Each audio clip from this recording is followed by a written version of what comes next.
जसप्रीत बुमराह जो अपना स्कैन करवाने गए थे वो वापस आ गए हैं और उन्होंने एक बड़ा अच्छा मैसेज दिया है ऑस्ट्रेलिया को आते साथ ही। जैसे ही वो ग्राउंड में दाखिल हुए हैं वो ड्रेसिंग रूम की तरफ भाग के सीढ़ियां चढ़ के ऊपर गए हैं। मतलब वो बिल्कुल फिट लग रहे हैं। जब वो गए भी थे तो ऐसा कोई मुझे कंसर्न नहीं था। हाँ, ये लाजमी आपके दिमाग में एक थॉट आता है कि यार ये स्कैन के लिए क्यों गया है। और मतलब बॉर्डर गवास्कर ट्रॉफी की कितनी हाइप है यार, कितने अच्छे विजुअल्स थे। ऐसा लग रहा था जैसे WWE का हम मैच देख रहे हैं कि बिहाइंड द सीन्स ग्राउंड के पीछे क्या हो रहा है आपको वो भी दिखाया जा रहा है कि एक प्लेयर वैन में बैठ के जा रहा है। फिर जसप्रीत बुमराह अपनी गाड़ी में ही बैठे रहे। टीम्स को ऑब्वियसली गाड़ियां भी दी जाती हैं टीम बस के अलावा, और आगे एक एम्बुलेंस ने उनको लीड किया। जस्सी एम्बुलेंस में नहीं बैठे, वो गाड़ी में बैठ के ही हॉस्पिटल गए, स्कैन करा के वापस आए, भाग के ड्रेसिंग रूम के अंदर गए और जाके अब रेस्ट कर रहे हैं और कल पूरी जान से बॉल डालने के लिए रेडी हैं। लेकिन एक बंदे की बात करूंगा, टिपिकल ऋषभ पंत इनिंग आई है आज, और ये इनिंग नहीं थी। यकीन कर लो ये मैच अगर जीतेगा ना इंडिया, और ये जीत जाएगा इंडिया मैच, मैं आपको बताता हूं किस तरह जीत जाएगा। ये इनिंग जितवाएगी, क्योंकि इस पिच के ऊपर भाई रोकना तक अजाब बना हुआ है, क्योंकि इतनी मुश्किल विकेट है ये बैटिंग के लिए कि बैट्समैनों को समझ तक नहीं आ रही कि हो क्या रहा है।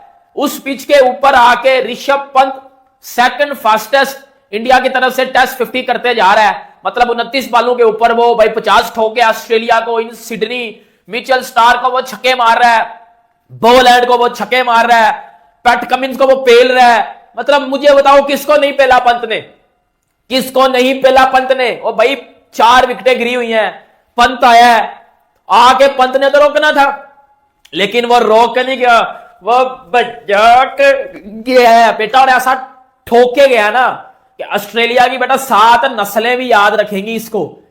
जिस तरह वो बंदा खेल रहा था ना, मतलब बड़े टाइम के बाद मैंने देखा है कि यार ऐसी इंटरटेनिंग इनिंग आई है। और एडम गिलक्रिस्ट ने बोला कि सबसे मजेदार जिसकी बैटिंग देखने वाली है ना इस वर्ल्ड में वो ऋषभ पंत है। ये एडम गिलक्रिस्ट ने बोला।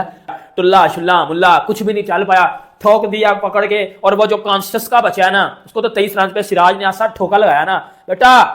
कॉन्स्टास एक दफा इंडिया का टूर कर लेना, कौन था स्टार्स हो जाएगा। वो आकाश चोपड़ा ने बोला ना, एक दफा इंडिया लेके आओ, है नजर भी नहीं आ लगा, है नजर भी नहीं आ लगा पुत्र, नजर भी नहीं आ लगा, ऐसा कैरियर भी नहीं नजर आ लगा।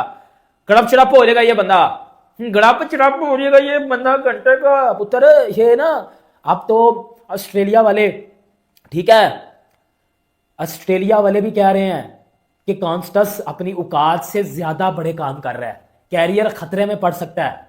क्यों? बुमराह से पंगे ले रहा है, कोहली से पंगे ले रहा है, उसके साथ कभी जायसवाल के साथ पंगे ले रहा है, कभी गिल के साथ स्लैच कर रहा है उसको। भाई तो चीज क्या है, क्या चीज है? एक दफा ना अगर इंडिया का टूर कर, तेरी ऐसी 32 गोल होगी तुझे समझ भी नहीं आएगी। हम मार्टिन गप्टिल को पूछ, आज तक मार्टिन गप्टिल को फेक रन आउट उसने किया हुआ है, उसको समझ नहीं आई उसने किया क्या हुआ। इवन कि वो फिर भी रन आउट था, वो तो रन आउट तो कुछ भी नहीं था वो तो। लेकिन वो अब हमेशा कहता है मुझे इंडिया वाले पहल देते हैं। बेटा तू एक बार आ रहा इंडिया, तुझे तेरी तबीयत सेट होगी जरा, ठीक है। तो ओवरऑल यहां पर बहुत ही शानदार आउटस्टैंडिंग किस्म की बॉलिंग हुई है इंडिया की तरफ से। मैं कहता हूं one of the best bowling Indian cricket history की, ये बहुत ही जबरदस्त किस्म की बॉलिंग है। और ऑस्ट्रेलिया वाले जो है वो 4 रन पीछे थे और ढेर हो गए, उनकी मां बहन को गई, क्योंकि खुद सोचो इन्होंने सोचा नहीं था, ये चीज सिलेबस में थी नहीं। और वैसे भी जब सैम कॉन्स्टस जो लौंडा था वो जब पंगेबाजी में कर रहा था, पल रहा था, जब उस तरीके ने उसने पंगेबाजी की और बुमराह को और उसके अलावा जो है वो अपने सिराज साहब को, इनको क्रिटिसाइज कर रहा था एक तरीके से, तो फिर उसके बाद जो यहां पर गुस्सा लेकर आए जसप्रीत बुमराह, अपने दिमाग की पारा जो है उन्होंने 711 डिग्री के ऊपर रखा और बिल्कुल नहीं छोड़ा। मतलब गर्दन से पकड़कर नीचे गिराया ऑस्ट्रेलियन टीम को। और इस टाइम पर ऑस्ट्रेलियन टीम को मैं पहली दफा कांपते हुए देख रहा हूं। अब ये तो कंफर्म है कि इंडिया की ये सीरीज जो है वो हार नहीं सकता है। India is not gonna lose this series, क्योंकि खुद सोचो ये ड्रॉ होगी, ये 100% ड्रॉ होगी। और इस ड्रॉ का भी मैं आपको ये बता दूं, ये भी इंडिया की जीत है। आप खुद सोचिए कि इंडिया ने 2 बार पिछली जो है वो बीजीटी जीती हुई है, उनको टेंशन वाली बिल्कुल बात नहीं है। वो इस मैच को ड्रॉ करेंगे और ट्रॉफी अपने पास ही रखेंगे, उनको टेंशन की कोई बात नहीं है।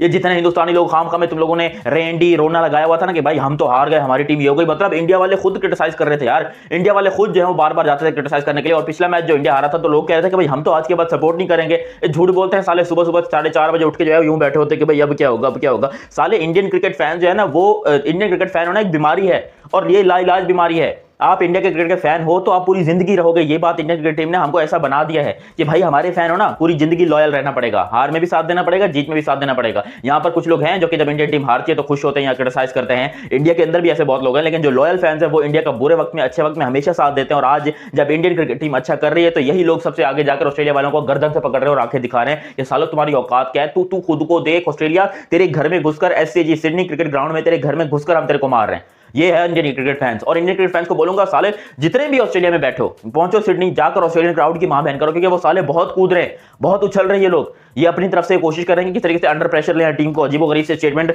और अगर गलती से ऐसा कर लिया, इंडिया को गुस्सा आ गया और आईपीएल से सारे इंडियन इनके ऑस्ट्रेलिया के प्लेयरों के जो है कॉन्ट्रैक्ट निकाल दिए, तो फिर भैया जी ऑस्ट्रेलिया की जो है ना वो इकोनॉमी डाउन हो जाएगी, क्योंकि सबसे ज्यादा पैसा ऑस्ट्रेलिया वाले ही लेकर जाते हैं इंडिया से। तो इसलिए मैं कहता हूं कि ज्यादा इंडियन प्लेयर्स को छेड़ो मत, क्योंकि जब छेड़ते हो तो वो गर्म होते हैं और उनका गर्म इंजन जो है उस टाइम के ऊपर टॉप लेवल पे होता है। ऋषभ पंत 33 बॉलों पे 61, बहुत डिफरेंस ऑफ ओपिनियन है ऋषभ पंत की बैटिंग के ऊपर। 4 छक्के 6 चौके। ऋषभ पंत का तरीका यही है खेलने का। आज दबे दबे लफ्जों में सनी भाई भी उसकी तारीफ कर रहे थे, लेकिन मुझे उनके वो कमेंट नहीं भूलते। बहुत डिफरेंस ऑफ ओपिनियन है ऋषभ की बैटिंग के ऊपर। अब एक major school of thought majority में लोग ये सोचते हैं कि यार इस पिच पे बैटिंग करना बड़ा मुश्किल है, जो कि काफी हद तक बात ठीक भी है। तो यहां पे आप आके चार्ज करें। लेकिन रोहित शर्मा की मुझे वो बात याद आती है, आज उन्होंने ब्रॉडकास्टर से भी बात की, उस पर भी आते हैं। सो रोहित शर्मा का मुझे वो इंटरव्यू याद आता है जिसमें रोहित ने कहा था कि ऋषभ को ना एक लाइन ड्रॉ करने की जरूरत है। चार्ज आप करो, लेकिन कब आपने रुकना है और किसके अगेंस्ट रुकना है, ये आपको डिसाइड करना पड़ेगा। अब ऋषभ जब भी इस सीरीज में आउट हुआ है, वो ऐसे नंबर पे बैटिंग करता है कि वो आउट हुआ तो पूरी टीम नीचे से फारिग हो जाती है। मैं मानता हूं अगर इंडिया के पास इस टाइम 145 की लीड है, अगर इंडिया इस टाइम एक ऐसी पोजीशन में खड़ा हुआ है कि यार हमने 200 करना है, तो वो ऋषभ की वजह से है। So what a great comeback from India in all department भाई। ओए होए मजा आ गया। सडन जिस तरह की क्रिकेट खेली है ऑस्ट्रेलिया को बैकफुट पे करके हैरान करके रख दिया भाई। स्टार्टिंग फ्रॉम बॉलिंग, जिस तरह की तबाह कुन बॉलिंग की है बुमराह ने, सिराज ने, प्रसिद्ध कृष्णा ने, नीतीश रेड्डी ने, और ऑस्ट्रेलिया को जिस तरह से ऑल आउट किया, ऊपर तले ऑस्ट्रेलिया की विकेटें गिरी, मोरल शटरिंग ऑस्ट्रेलिया के लिए जो डेंट पड़ा हुआ है, मजा आ गया भाई। उस सारे बारे में डिटेल से बात करेंगे। और उसके बाद टीम इंडिया ने सोचा हम अटैक करेंगे और अटैक किया। जायसवाल ने जिस तरह से पहले ओवर में 4 चौके, और उसके बाद पंत की जो पंत स्टाइल की हीरोइक बैटिंग, ऐसा लगा भाई ये तो T20 और T10 हो गया है। जिस तरह की हिस्ट्री की सेकंड अपने इंडिया की फर्स्टेस्ट 50 मारी, और क्या कमाल का इंडिया ने आज शानदार किस्म का कमबैक किया। Rishabh Pant, oh my God, what an amazing innings from this guy again. कमाल की ऑस्ट्रेलिया में जाके इसका बल्ला बहुत दिनों से खामोश था, लेकिन आज जिस तरह से उसके बल्ले ने आग उगली है ना, मैं कहता हूं कमाल हो गया, मजा आ गया। सेकंड फास्टेस्ट हाफ सेंचुरी, उन्होंने अपना ही रिकॉर्ड जो है उसको बेहतर किया है। सेकंड फास्टेस्ट हाफ सेंचुरी उनकी तरफ से इंडिया की टेस्ट क्रिकेट में। आज क्या शानदार उनकी तरफ से जो जबरदस्त किस्म की हिटिंग उनकी जानिब से देखने को मिली है, that has made the day for me. At least मेरे लिए तो आज का दिन बन गया यार। इतनी मजे की परफॉर्मेंस देखने के बाद मैं समझता हूं कि जसप्रीत ऋषभ पंत ने जो है वो दिल खुश किया है, और जिस तरह से उसने बड़े बड़े बॉलर्स को उड़ा के मारा है, और खास तौर पे जो छक्का उसने मिचेल स्टार्क को मारा है, ओ माय गॉड, क्या साउंड, क्रैकिंग साउंड बल्ले से आया है, मजा आया। मैं कहता हूं बात मतलब इस मैच का नतीजा जो भी निकलता है, लेकिन जबरदस्त ये मैच अभी तक हुआ है। फिर से आके ऋषभ पंत ने जो कमाल दिखाया, मतलब ये है गेम इंडिया की भाई। 29 पे 61, like it's T20 and it's modern cricket, and India believe करता है कि ये मॉडर्न क्रिकेट है। आपको कंसेक्टिव 2 छक्के सही किया है, कंसेक्टिव 2 किया, उसको 3-4 लगाते उसकी अकल ठिकाने आती है इसके बाद। No doubt Australians they are mighty eagles, they are mighty Australians, but I think so कि ये जो जंग चल रही है ना, ये जंग मजेदार है, एंड आई थिंक सो कि ये बीजीटी बड़ा यादगार होने वाला है, बिकॉज क्राउड 85,000 87,000 हिस्ट्री के अंदर आपको टेस्ट मैचेस के अंदर इतना रिकॉर्ड नजर नहीं आएगा क्राउड का जितना बीजीटी के अंदर नजर आया है। और ऊपर से sledging, oh my God, next level. और ऊपर से उस्मान ख्वाजा, अगर आपको भाई साहब आपको अगर कल बुमराह ने उड़ा दिया है तो उसको उंगली करने की क्या जरूरत है, ठीक है, व्हाई? बर्दाश्त करें आप, ठीक है। हेड नजर नहीं आ रहा आजकल भाई, जीएसपी सिराज ने पकड़ के लोकम में दे दी। नमस्कार दोस्तों, स्टंप न्यूज में आपका स्वागत है। इंडिया वर्सेज ऑस्ट्रेलिया के बीच 5 मैचों की बॉर्डर गवास्कर टेस्ट सीरीज का 5वां और आखिरी test match Sydney cricket ground पर खेला जा रहा है। दूसरे दिन के अंत तक भारत का स्कोर दूसरी पारी में 6 विकेट के नुकसान पर 141 रन हो गया है। भारत का कुल लीड 145 रनों की है। ऋषभ पंत की तूफानी बल्लेबाजी के दम पर भारत यहां तक पहुंचने में कामयाब रहा। पंत ने 33 गेंदों पर 6 चौकों और 4 छक्कों की मदद से 61 रन बनाए। उनके अलावा कोई भी बल्लेबाज अभी तक 25 रन का आंकड़ा भी नहीं छू पाया है। क्रीज पर रविंद्र जडेजा के साथ वाशिंगटन सुंदर मौजूद है। इससे पहले भारत के 185 रनों के सामने ऑस्ट्रेलिया पहली पारी में 181 रनों पर ढेर हो गई। तीसरे दिन भारत की नजरें 200 के ऊपर टारगेट तक पहुंचने पर होगी। इस मैदान पर पिछले 25 सालों में केवल एक बार ही 200 प्लस का टारगेट चेज हुआ है।